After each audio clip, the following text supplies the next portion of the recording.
თბილისის სახელმწიფო უნივერსიტეტში საგამოცდო პროცესი აღდგენილია მთელი ღამის განმავლობაში ბიბლიოთეკაში სტუდენტები იყვნენ შეკრებილები, თუმცა გამოცდაზე მისულმა სტუდენტებმა მოწყობილი ბარიკადებით დაშალეს და გამოცდაზე შევიდნენ. აქციის მონაწილეები უნივერსიტეტის წინაც იყვნენ შეკრებილები, მოთხოვნები უცვლელია დაკავებულების გათავისუფლება, ღირსეული სტიპენდია და საცხოვრებელი სტუდენტებისთვის.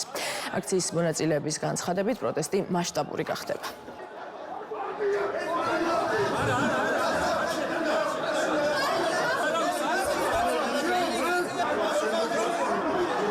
სტუდენტებმა თუ გადავწყვეტეთ, რომ ესეთი სასწავლო პროცესი არ გვინდა, მაშინ არ უნდა მიმდინარეობდეს. ვისაც არ უნდა. სტუდენტებზე მეტად რატო გონიათ, რომ ლეგიტიმურები ანუ რას ველაპარაკები, რომ სტუდენტებზე ლეგიტიმურები არ ხარ. არა ვარ, ვინ იძახს, არა მაშინ ეს ვარ. რა არის? ბარიკადები შემოანგრიეს.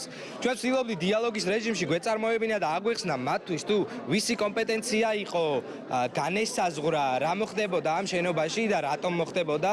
ჩვენთან ადმინისტრაცია მაქსიმალურად თავს არიდებდა კონტაქტს და ცდილობდა რომ დავეპირისპირებინეთ სტუდენტები, სხვა სტუდენტები და უნივერსიტეტის თანამშრომლები. ჩვენ ვაპირებთ პროტესტის გაგრძელებას, მალე ამ პროტესტს მოუძებნით შესაბამის ფორმას, ისეც როგორც აქამდე იყო და შეიძლება უფრო ეფექტურსაც კი. ყველაფერი დაიწყო გუშინ, როდესაც დაიკავა კათენო ჯგუფმა დაიკავა აღნიშნული ტერიტორია. მიუხედავად იმისა, რომ მათ ჰქონდათ ლეგიტიმური მიზნები, მათ შორის იყო უკანონო პატიმრობის გათავისუფლება, რომელთაგან ჩვენი ერთ-ერთი მეგობარი ზვიად ცეცხლაძე არის პატიმრობაში და ხარდაჭერას უცხადებს, რა თქმა უნდა.